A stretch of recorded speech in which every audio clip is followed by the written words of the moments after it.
Welcome to Conversations in the Closet with your host, motivational speaker, fitness expert, and fashion guru, Theresa Roemer.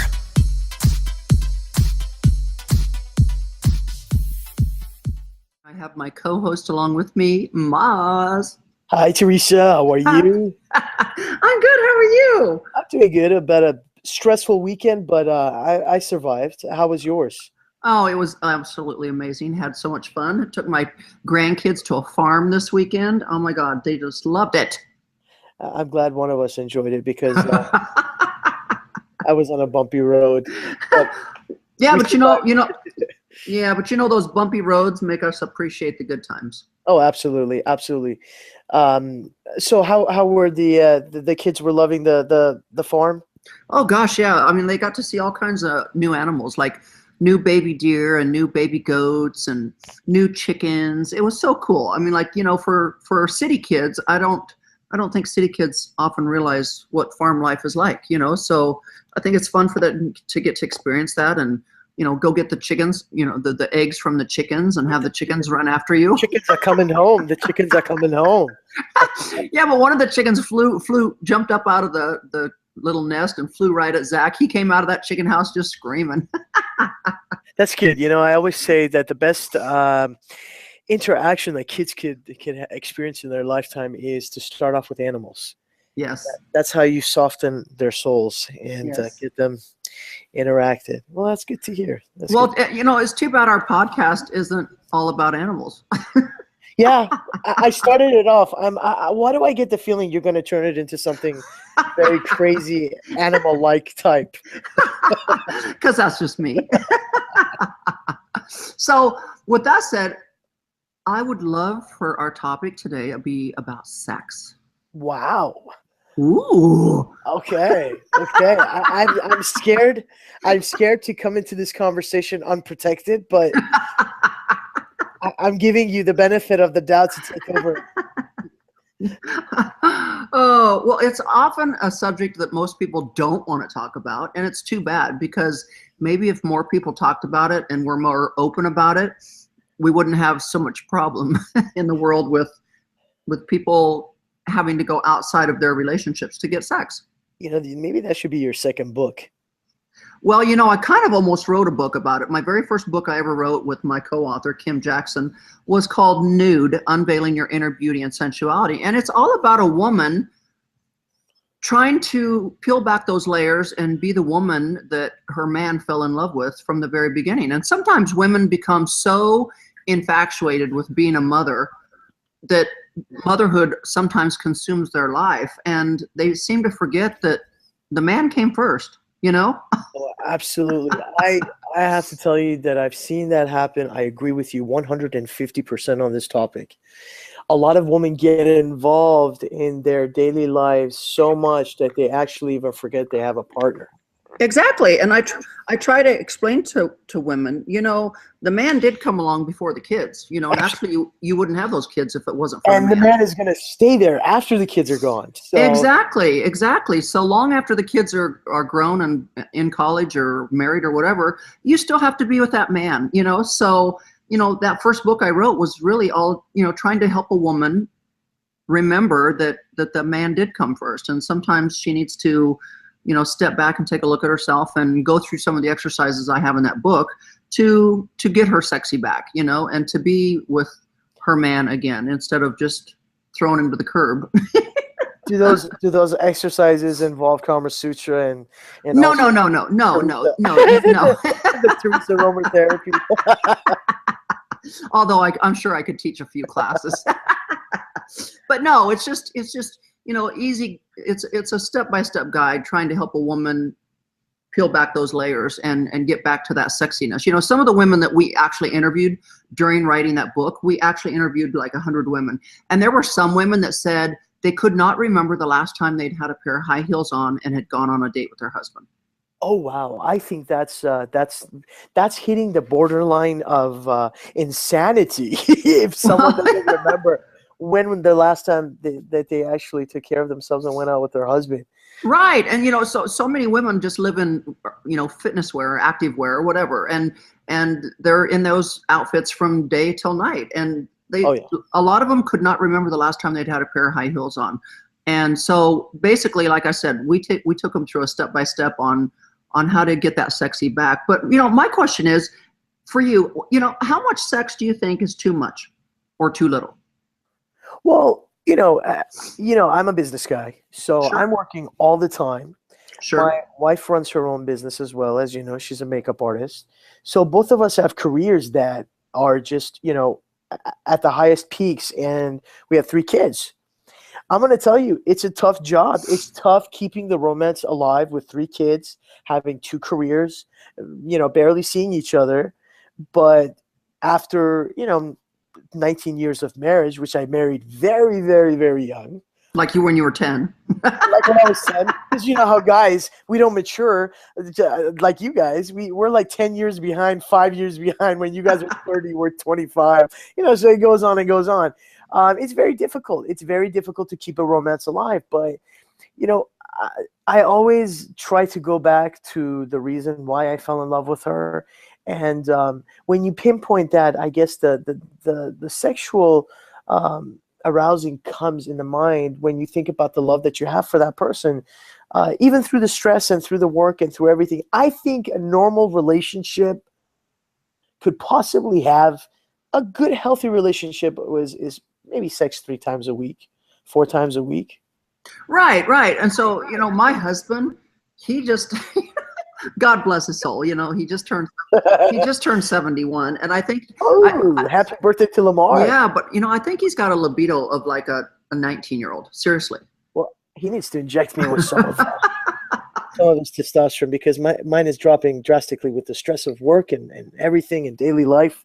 No, but he just, if he could get it every day, it wouldn't be enough. Like yesterday, he got it, and everything. Oh, look who he's married to. A drop-dead, gorgeous bombshell. You're in your 50s. You look like you're somewhere in your 30s. With the body that you have, maybe I would be running around too if I was 80 around you. But, like yesterday, of course his birthday was Saturday and he was in a golf tournament, threw his back out, so on and so forth. But anyways, of course, Sunday we have a ritual in our house. It's called Blowjob Sunday, so every Sunday is Blowjob Sunday. And, you could get it other days of the week too, but it doesn't really count. So other people go to church and other people, just praise God that day. And I guess Lamar praises his God that way. No, we praise God on Saturday nights. Okay. So that way Sundays are just set aside for Blowjob Sundays, Okay. And so, he gets his Blowjob Sunday, he gets satisfied. And then yesterday, like I don't know, late afternoon, early evening, I'm changing my clothes and he's like, "Oh, you're ready for round 2 again. Woo." And I'm like, "My God, you're 71 years old." I guess what, listening to this story is a woman can be in charge of a man's libido. That's what I think. I think a woman can make a man forget about sex, and a woman can make a man think about sex. I don't know if we have the power to have you guys not think about sex, because literally I think sex crosses your people's, the men in general. I think if I read it correctly, sex crosses your brains like every 7 minutes. Probably more than that. So how's a woman supposed to be able to control that? Yeah, but there's no way. There's a lot of things you can think about every 7 minutes. I think about going and buying a yacht every probably 3 minutes. But does it mean that I'm going to go and do that at the end of the day? No. But the thing is, I think that women can take that thought, are in charge of, taking that thought and just de-stressing the man and giving him that comfort to, I don't know, just the environment, the atmosphere is very important. Okay, so let me. And a woman's vibe is very important. Sure. So let me ask you a question. So this is so typical of my husband. If your wife was sound asleep in the bedroom, and you were watching TV out in the living room, just say, and you decided you wanted to get some, would you just go in the bedroom and jump on her and have your way? I would start off a little bit slower, but yes, I would go that way. Not my husband. No, literally, I can be sound asleep in the bedroom. Sound asleep. And the next thing I know, I feel the covers being just jerked back and he's on top of me without me before I can even wake up. I mean, like, I'm just like laying there going, what the hell happened? And so, I'm like, really? Thanks a lot. And he's like, he's a ninja. He's a ninja. He's a sex ninja. But I'm just saying, sometimes men just have to take control and just say, you know what? Could you do me a favor? Could you, I don't know, maybe take some blood from him and send it over for me to drink? No, but seriously, I understand that women, we all like to be serenaded. We all like, the warm up before the deed. I understand that. Yeah. But not always. Sometimes we want you guys to just take control and just throw us up against things and have your way with us. Sometimes it doesn't have. I've heard of that. You've heard of it. You haven't done it. No, it depends on your mood. It depends on your mood. Sometimes you're just so tired that you just. Hey, you know what? I can be so tired, but when that happens, I suddenly become really alive. Well, that is also why, you have a romance novel out. So I can't listen. I can't keep up with you guys. I give up. I'm like 38. My wife is 39. We give up. We're just going to stop right there because you guys win. All right. We're not in a competition. No, I'm lacking the speech in this conversation because I feel like I'm 90 years old. Well, let me ask you this one. Why do you think men and women look at sex differently? Yeah. Well, I personally think that men see it as a way to show love and to experience that moment. Women are more emotionally in it. See it. True. I think for women, it's number one is emotion, number two is pleasure. For men, it's number one pleasure, number two emotions. So with that said, a lot of times, if a woman is not in the mood emotionally, she just can't go there. Like, she's just like, I can't go there. I can't do that. Right? Oh yeah, I think so. I've seen that a lot with my wife, and it's just, well, it is a turn off, but that's how how women's brains work and function. I don't know. God created you guys with a different types. It's all different. Hence came that book, Men Are From Mars, Women Are From Venus. Remember that book? Yeah, there you go. But I have to say, my husband is sometimes I'll get mad at him because of it, but sometimes I have to congratulate him because he's so persistent. So there'll be times where he's trying to get a little, and I'll be like, honey, seriously, I am so tired. I can't think. I can't move. Just get on your side of the bed. Do not touch me. And he just keeps being persistent. And then I get more mad and I'm like, seriously, I told you to stay, and then pretty soon he's having his way. And all of a sudden I'm in seventh heaven. Yeah, well, because he's a good businessman. He knows how to talk his way into things and negotiate. Listen, next time we got to bring Lamar on because he needs to teach us young guys some of these tricks. It's true. It's true. Because sometimes I'm like, dude, you do not take no for an answer. And he's like, you're right. You're right. No, he sounds so smooth. He's like a smooth operator. I call him Don Juan. Don Juan. He's so No, but I think, Theresa, I think it's very important in a marriage to keep that, not just this, when you go on dates and you keep those, it's healthy for a husband and a wife to be out on dates, to spend time together, to talk, to, forget about the kids, to just enjoy themselves like they used to. Because when the flame in a marriage burning out, you feel lonely in it. Well, but once again, it takes two. I mean, both people have to participate. So, I have to ask. So those of you that don't know, Maz, his oldest daughter is like 17, I think. 17, and then you've got two little ones. So I'm guessing like 5. Yeah, my son is 5, and my little one is 14 months. Yeah. Right. Okay. So there was a gap. There was a gap between the 17-year-old and the 5-year-old. A huge gap. Okay. Because we were both busy with our careers. Sure. We were just in a different world. But once again, now I have to ask the question here, getting a little deep into your business here. Yeah. But during that 12 years, 10 years, 12 years, however many years that was sex better because you only had one kid, not three? Absolutely. See, Absolutely. Yeah, and now you 110% accurate. Yes, right. So absolutely. now you got two kids that are very young. At least one's in school now, probably. But it does take a lot out of a woman, and sometimes I really don't think that a lot of men understand how much it takes out of a woman to take care of kids. And especially when that woman is a very good mother and wants to be involved in everything the kids do.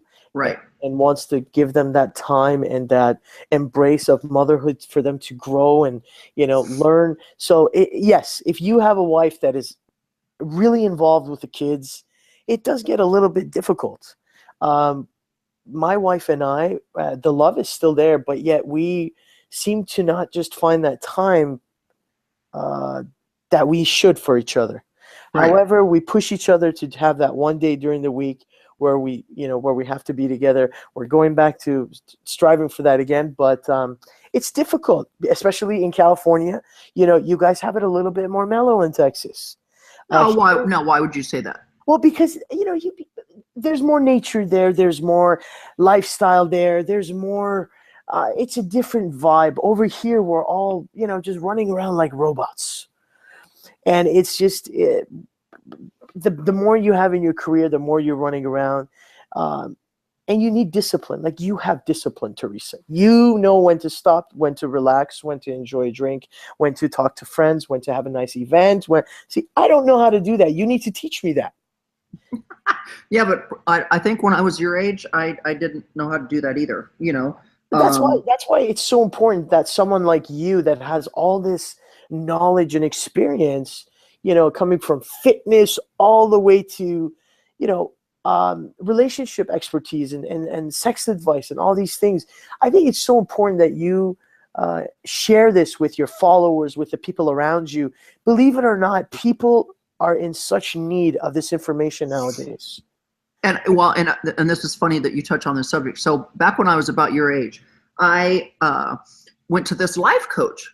Because I thought, a life coach. What's a life coach do? Like, why would people need life coaches? So I thought, well, I'm going to try it out and everything. So I go to this life coach and we're doing our little study. And she looks at me and she goes, okay, let's pretend your life is like this big round circle. It looks like a wagon wheel. Okay. But in order for a wagon wheel to be able to move, it has to have spokes so that it rolls evenly. Right. Right. So, every one of those spokes is supposed to be something in your life. Like one is like romance, and the other is friendships, and the other one is work, and the other one is social activities, so many, many different spokes. Well, my wheel only had one spoke. And she said, I don't think your wheel's going to be able to move very well because you only have one spoke. Like, where's your social life? Where's your, your dating life? Where's your family life? Where's this? She went on to say, where's all this? And I said, that one spoke that says work on it, that's my social life, that's my family life, that's my dating life. Because I owned a chain of health clubs, right? So I was working from 5 a.m. till 11, 12 o'clock every night. Wow. And so I didn't have time to go on dates, and I didn't have time to go out and socially schmooze with people, and I didn't have time to do all that. It was like, but I'm sure Lamar is making up for that right now. Yes. So, but what was funny is this woman looked at my wheel and thought it was completely out of proportion because there wasn't more spokes. But yet after I explained to her that my spoke, the one and only spoke I had, involved, because the members of my health clubs, they were my friends. And sometimes I'd meet a guy in the gym and I'd go on a date with him. So there was my dating life, right? And so my social hours, instead of going to a bar and hanging out with people for social hour, I hung out with my people at the gyms and stuff. And so what she didn't understand was a lot of my spokes were all in that one spoke. And I taught her how to look at something differently. That is one I haven't heard of. To go and hire a life coach and teach that life coach something while you leave that office. That only you could do that, Trisha Roemer. Only you could do that. But it was true because afterwards she's like, wow, you really do have your family life, your social life, your dating life, all of that's in that one spoke. And I'm like, see?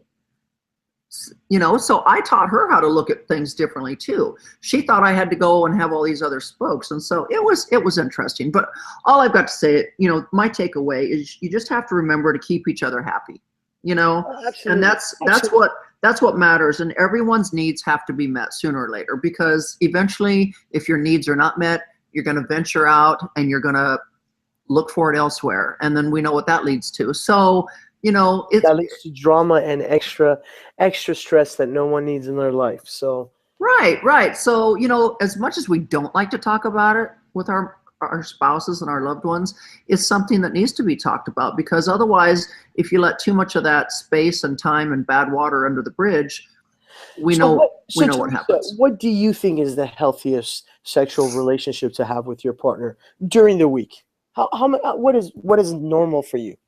Like I said, I would hope to God that if I was in a car wreck tomorrow and became a paraplegic, I would hope that my husband would still stay married to me even if I couldn't have sex with him. That's so that's powerful. That's deep, Theresa. It is deep, but you know what?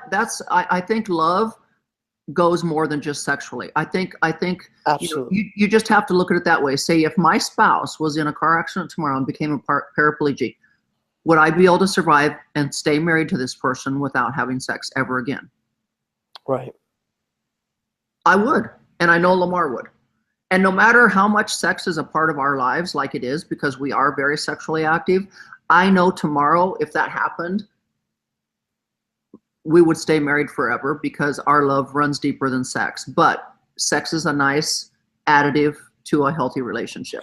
So at the end, love triumphs again. Of course it does. That's beautiful. Of course it does.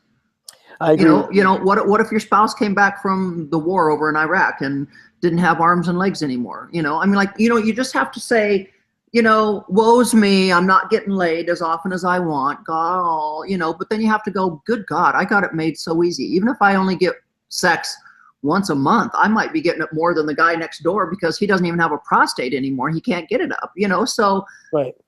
You still want to love your spouse. And so once again, I think love trumps all. Beautiful. Right? I agree with you on that. Absolutely. Absolutely.